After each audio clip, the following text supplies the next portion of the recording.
Raul എങ്ങനെയാണ് ഈ ഒരു സെക്ടറിലേക്ക്, നമുക്ക് അതിൻ്റെ ഈ സെക്ടറിനകത്തുള്ള കാര്യങ്ങളിലേക്ക് സംസാരിക്കുന്നതിന് മുന്നേ ഒരുപാട് സ്റ്റുഡൻസും പേരൻസും ഒക്കെ മേ ബി ഇത് കാണുന്നുണ്ടാവാം. ഒരു സംശയം ഉണ്ടാവും, എന്താണ്, എങ്ങനെയായിരിക്കും ഞങ്ങളുടെ മക്കൾ ഇത് പഠിക്കേണ്ടത്, അല്ലെങ്കിൽ ഒരു സ്റ്റുഡൻ്റ് ആണെന്നുണ്ടെങ്കിൽ okay how I can achieve this എന്നൊരു ക്വസ്റ്റ്യൻ ഉണ്ടാവുമല്ലോ. Which source, any books, any teachers, any trainers, other online, ഇനി ഓൺലൈൻ ആണെങ്കിൽ തന്നെ എന്ത് കാണണം, ഏത് വെബ്സൈറ്റ് റീഡ് ചെയ്യണം, ഏത് യൂട്യൂബ് ചാനൽസ് കാണണം, അപ്പോഴാണ് ഞങ്ങൾക്കും ഇതുപോലെ ഒന്ന് തിങ്ക് ചെയ്യാൻ പറ്റുക എന്നൊരു ഐഡിയ ഉണ്ടാവുമല്ലോ അവർക്ക്. അതെങ്ങനെയാണ് റൗള് സാധ്യമാക്കിയത്? One of the first things, ഞാനിത് കയറിയപ്പം ഞാനിത് പഠിക്കുക എന്നല്ല കണ്ടേ, എൻ്റെ 2 മാസത്തിൻ്റെ കാര്യം ഇത് 2 ദിവസത്തിൽ ചെയ്യാൻ ഹെൽപ്പ് ചെയ്യും. ആ ഒരു എക്സൈറ്റ്മെൻറ്റിൽ ഞാൻ ChatGPT ഈ പടങ്ങൾ AI ഒരു സെക്കൻഡിൽ ഉണ്ടാക്കാം, ഇനി വരയ്ക്കണ്ട, പാട്ടുകൾ ഉണ്ടാക്കാം, AI വീഡിയോസ് ഉണ്ടാക്കാം. ഡിഫറൻഷിയേഷൻ നമുക്ക് ചെയ്യാനേ പറ്റില്ല ആ സീന്. അപ്പം അതൊക്കെ കണ്ടപ്പം എന്നെ എപ്പോഴും മൈൻഡ് ബ്ലോൺ ആക്കിയിട്ട് ഞാൻ ഓരോ കാര്യം പോയി പഠിച്ചത്. പക്ഷെ ഞാനത് പഠിത്തമായിട്ട് കണ്ടില്ല. ജസ്റ്റ് ചുമ്മാ ഇരിക്കുമ്പോൾ കഴിക്കുന്നതിന് ചുമ്മാ ഒരു വീഡിയോ ഇരുന്ന് കണ്ടു AI കുറിച്ച്. ഒരു എൻ്റർടൈൻമെൻറ്റ് സമയത്ത് ഞാനിരുന്ന് പഠിച്ചുകൊണ്ടിരുന്ന കാര്യങ്ങളായിരുന്നു അത്. അപ്പോൾ ഞാൻ ജസ്റ്റ് സജസ്റ്റ് ചെയ്യുന്ന, നിങ്ങളുടെ പാഷൻ എന്താ അത് തന്നെ നിങ്ങൾ നോക്കുക. യെസ്, AI എന്തായാലും വേണം. പക്ഷെ ഫോർ എക്സാമ്പിൾ ഉറങ്ങാൻ ഇഷ്ടമാണെന്ന് വിചാരിച്ചോ, അപ്പോൾ ഉറങ്ങാൻ ഇഷ്ടത്തിനകത്ത് ബെഡ്സ് ഉണ്ടല്ലോ, ബെഡ്സ് വേണമെങ്കിൽ ഓരോങ്ങനെ ട്രൈ ചെയ്യാം, 30 days ഗ്യാരണ്ടി ഉണ്ടല്ലോ. ബെഡ് ട്രൈ ചെയ്തിട്ട് യൂട്യൂബിൽ ഇങ്ങനെ വീഡിയോ ഇട്ടിട്ട് തിരിച്ചു കൊടുക്കാം എങ്ങനെ ഉണ്ടായിരുന്നു ബെഡ് എന്ന് വേണ്ടിട്ട്. അപ്പൊ അങ്ങനെ വേണമെങ്കിൽ ലിവിങ് ഉണ്ടാക്കാം ഉറങ്ങിയിട്ട്. അപ്പൊ ഇതിന്റെ ഒരു മെയിൻ സോഴ്സ് ഇപ്പൊ എന്നോട് പറഞ്ഞത് വീഡിയോസ് കാണുന്നു എന്നുള്ളതാണ്. വീഡിയോസും കുറെ ഞാൻ വെബ്സൈറ്റ്സിൽ പോയി, ലിങ്ക്ഡിൻ ലേണിംഗ്, അങ്ങനെ കുറെ സ്ഥലത്ത് ഞാൻ പോയി പഠിച്ചിട്ട് ഇതൊന്ന് ഗൂഗിളിൽ തന്നെ സർട്ടിഫിക്കറ്റ്. ഓക്കെ, നമ്മൾ ഈ ലിങ്ക്ഡിൻ ലേണിങ്ങിനെ പറ്റിയൊക്കെ 10ാം ക്ലാസ്സിലുള്ള ഒരു വിദ്യാർത്ഥി പറയുക എന്ന് പറയുമ്പോൾ we are proud of you. Okay, കാരണം എന്താണെന്ന് വെച്ചാൽ ഇന്നും നമ്മൾ ഒരുപാട് സ്റ്റുഡൻസിനെ നമ്മൾ പഠിപ്പിക്കുന്നുണ്ട്. അപ്പോൾ അതിനകത്തും പലരും ഇപ്പോഴും ആ ഒരു സെക്ടറൊന്നും എക്സ്പ്ലോർ ചെയ്യാറില്ല. ആരെങ്കിലും എന്തെങ്കിലും പറയുന്നൊരു കാര്യം സ്വന്തമായി എക്സ്പ്ലോർ ചെയ്യാനുള്ള ഒരുപാട് ഓപ്ഷൻസ് റൗൾ ഉപയോഗിച്ചു എന്നുള്ളതാണ് ഇതിൽ നിന്ന് മനസ്സിലാക്കേണ്ടത്. അപ്പോൾ നമ്മളുടെ മക്കളെയും അതുപോലെ നമ്മൾ പറഞ്ഞു കൊടുക്കുമ്പോഴും ഒരുപാട് എഡ്യൂക്കേഷൻ ഇൻഫർമേറ്റീവ് ആയിട്ടുള്ള ചാനൽസും വെബ്സൈറ്റ്സും സോഴ്സസും ഒക്കെ മാർക്കറ്റിൽ അവൈലബിൾ ആണ്, മെയിൻലി ഇൻ്റർനെറ്റിൽ. അതിൻ്റെ നല്ല വശങ്ങളെ എടുത്തു നോക്കുകയാണെന്നുണ്ടെങ്കിൽ അതിലൂടെ സഞ്ചരിച്ചാണ് റൗൾ ഇതിൻ്റെ മെയിൻ സോഴ്സസ് ഫൈൻഡ് ഔട്ട് ചെയ്തത്, അല്ലേ? Yes, so true. ലൈക്ക് അങ്ങനെ വന്നിട്ടാ now I am able to be a source. ഇപ്പൊ ആൾക്കാർക്ക് എന്റെ യൂട്യൂബ് എടുത്തിട്ട് ഓരോ കാര്യങ്ങളും, എന്റെ ഇൻസ്റ്റാഗ്രാം എടുത്തിട്ടും എനിക്ക് അത് I am able to give classes just because ഞാൻ അതെല്ലാം പഠിച്ചിട്ട് ഒരു അതായിട്ട് വന്നു. ഓക്കെ, അപ്പോൾ റൗൾ ഇനി ഞാനൊരു കാര്യം ചോദിക്കട്ടെ. ഇപ്പം AI വിൽ റീപ്ലേസ് എന്ന് പറയുന്നുണ്ട്, അതിനകത്ത് ചില സെക്ടേഴ്സ് ഉണ്ട്, മേ ബി റൗളിൻ്റെ ഒരു എക്സ്പ്ലോറിങ്ങിൽ അത് വന്നിട്ടുണ്ടാവാം.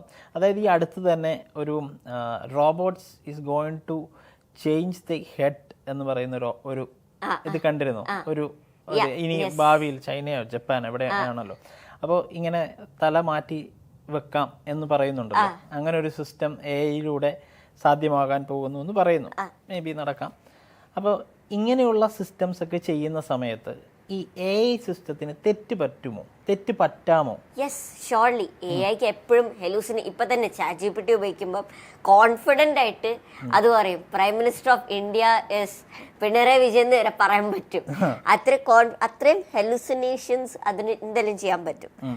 പക്ഷേ അതിൻ്റെ ഒരു കാര്യം എന്ന് പറഞ്ഞാൽ AI we can never trust on it. That is one of the reasons it is kind of dangerous. പക്ഷെ എല്ലാ കാര്യത്തിനും നല്ല സൈഡും ഉണ്ട്, ചീത്ത സൈഡും ഉണ്ട്. Right, good side and the bad side. ഇപ്പൊ എത്ര കൂടുതൽ നേരം ഫോൺ ഉപയോഗിക്കുന്ന, യെസ് ഇറ്റ്സ് ബാഡ്. കുറച്ചു നേരം ഫോൺ ഉപയോഗിക്കുന്ന, ഓൾസോ ഇറ്റ്സ് ബാഡ്. അപ്പം ചുരുക്കി പറഞ്ഞു കഴിഞ്ഞാൽ AI തരുന്ന ഇൻഫർമേഷൻസിനെ എല്ലാം നമ്മൾ കണ്ണുടച്ച് വിശ്വസിക്കാൻ പറ്റത്തില്ല. അപ്പോൾ ഹ്യൂമൻസിന്റെ ഒരു റോൾ, ഇപ്പോൾ നമുക്ക് ഒരു വിഷയത്തിനെ പറ്റി ഞാൻ 2 സെക്ടറായിട്ട് പറയുകയാണ്. നമ്മുടെ ക്ലാസ് റൂമിലുള്ള ഒരു ടീച്ചർ, ഓക്കെ, ഒരുപാട് വർഷങ്ങളായിട്ട് നമുക്കറിയാവുന്ന ഒരു ടീച്ചർ, അതുപോലെ തന്നെ ഒരു AI ടീച്ചർ. ഓക്കെ, ഈ നമുക്കൊരു ക്വസ്റ്റ്യൻ ഉണ്ടായ ആ ക്വസ്റ്റ്യനെ നമ്മൾ ആ ക്ലാസ് ടീച്ചറോടും ചോദിക്കുന്നു, അതുപോലെ തന്നെ AIയോടും ചോദിക്കുന്നു. ആൻഡ് രണ്ടുപേരും നമുക്ക് ആൻസർ തരുന്നതിൽ ഒരു വേരിയേഷൻ ഉണ്ട്. അപ്പം ഈ ഒരു ഏരിയയിൽ നമ്മൾ എന്തിനെ ട്രസ്റ്റ് ചെയ്യും? അതായത് ഇനിയിപ്പം ഭാവിയിൽ എല്ലാവരും ഈ അവരവരുടെ ആൻസേഴ്സും ക്വസ്റ്റ്യൻസിനൊക്കെ ഈസി ആയിട്ട് ആൻസേഴ്സ് ഫൈൻഡ് ഔട്ട് ചെയ്യാൻ നേരത്തെ ഗൂഗിൾ ചെയ്തതിന് പകരം they are going to use ChatGPT. Okay, അപ്പോൾ ഈ ChatGPT അല്ലെങ്കിൽ ഇതുപോലുള്ള ജെമിനി ഇതുപോലുള്ള ടൂളുകൾ നമുക്ക് തരുന്ന ഡേറ്റയിൽ ഒരു എത്ര പെർസെൻറ്റേജ് കൊടുക്കാൻ പറ്റും അതിനെ ട്രസ്റ്റ് ചെയ്യാനായിട്ട്? പെർസെൻറ്റേജ് എന്ന് പറഞ്ഞാൽ ദാറ്റ് വിൽ ഡിപ്പെൻഡ് എങ്ങനത്തെ AI മോഡലാ ഏതാ. ഇപ്പൊ ChatGPT you can trust more. പക്ഷെ at the same time Claude AI ആന്ത്രോപ്പിക്കിന്റെ കോഡിംഗിൽ ഇറ്റ് ഇസ് 80% കറക്റ്റ്. അപ്പം it depends on which model you are using. ഇപ്പൊ ക്ലോഡ് ആണോ, ChatGPT ആണോ, ജെമിനി ആണോ. അപ്പം നമ്മളുടെ കുട്ടികൾ പഠിക്കുന്ന മേഖലകൾക്കനുസരിച്ച് അതിന് ആപ്റ്റായിട്ടുള്ള AI ടൂൾസ് വേണം അവർ ഉപയോഗിക്കാനായിട്ട്, അല്ലേ? അതിപ്പോൾ അതിലേതാണ് ബെസ്റ്റ് എന്ന് നോക്കണം. ബെസ്റ്റ് ആക്യുറസി ഏതിലാണ് എന്ന് ഫൈൻഡ് ഔട്ട് ചെയ്യണം. അതിൻ്റെ അടിസ്ഥാനത്തിൽ വേണം അവരവരുടെ പേരൻസ് അവരുടെ മക്കൾക്ക് അല്ലാതെ ഇപ്പം കണ്ടന്റ് ഇംഗ്ലീഷ് എഴുതുന്ന ഒരാൾക്ക് ChatGPT സജസ്റ്റ് ചെയ്തു, അതേ കോഡിങ് ഉപയോഗിക്കുന്ന ഒരാൾക്ക് ChatGPT-യെക്കാട്ടിലും ബെറ്റർ ഈ പറഞ്ഞ പോലെ കോഡ് AI ആണ്, അല്ലേ? അതല്ലേ ഉദ്ദേശിച്ചത്? ഓക്കെ. ഇനി എന്തൊക്കെ ഡിസഡ്വാൻറ്റേജസ് ആയിരിക്കും നമ്മളുടെ കറണ്ട് എഡ്യൂക്കേഷൻ സിസ്റ്റത്തിൽ AI വരികയാണെങ്കിൽ ഉണ്ടാവാൻ റൗളിൻ്റെ അഭിപ്രായത്തിൽ? അതായത് കുട്ടികളുടെ ഇപ്പോഴത്തെ നമ്മുടെ ഈ ഓൾഡ് സ്കൂൾ മെത്തേഡിൽ നിന്നൊക്കെ ഒരുപാട് മാറ്റം വന്നിട്ടുണ്ട് വിദ്യാഭ്യാസ രീതികളിൽ.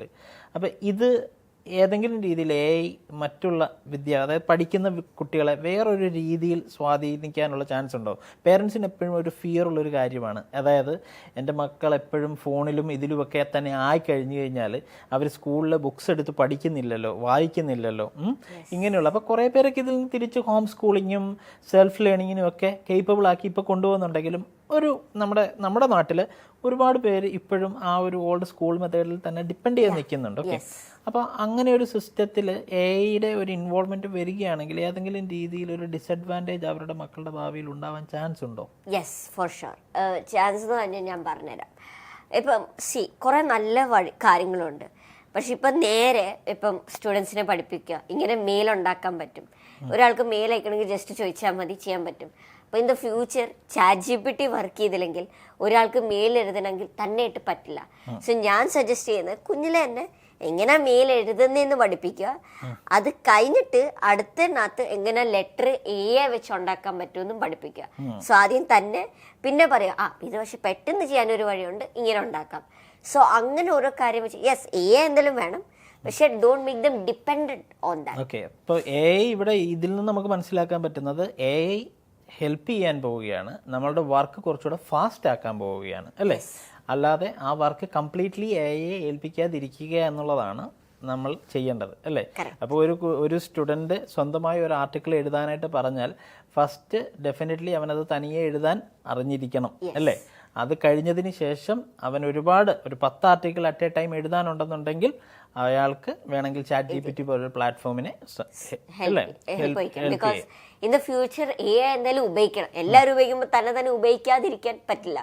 സോ തന്നെ ചെയ്യാനും അറിയണം, but at the same time AI വെച്ച് ചെയ്യണം. So you can make that better. So yeah.